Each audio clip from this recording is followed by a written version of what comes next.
पवित्र स्तुती हो, माझं नाव आहे पास्टर राजेश केदारी. सर्वांचे या व्हिडिओमध्ये स्वागत असो.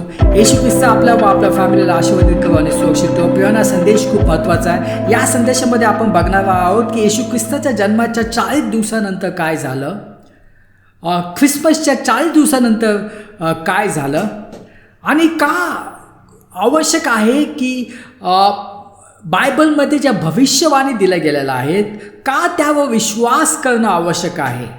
आणि जेव्हा आपण भविष्यवाणीवर विश्वास ठेवतो तेव्हा आपल्या जीवनात काय बदल घडतात ते आपण बघूया आज. आणि तिसरी गोष्ट म्हणजे आपण शिमोन आणि हॅना यांच्या जीवनाद्वारे आपण बघूया की कसं त्यांचं जीवन बदललं आणि कसं त्यांनी जे भविष्यवाणी दिल्या गेल्या होत्या त्यावर त्यांनी विश्वास ठेवला.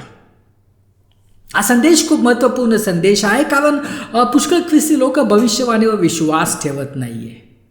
पवित्र शास्त्रामध्ये 30% भविष्यवाणी आहे, म्हणून खूप आवश्यक आहे की भविष्यवाणीवर विश्वास ठेवणे खूप आवश्यक आहे. कारण भविष्यवाणी का दिल्या गेल्या आहेत, आपल्यासाठी दिल्या गेल्या आहेत हे समजून घेण्यासाठी की भविष्यात काय होणार आहे.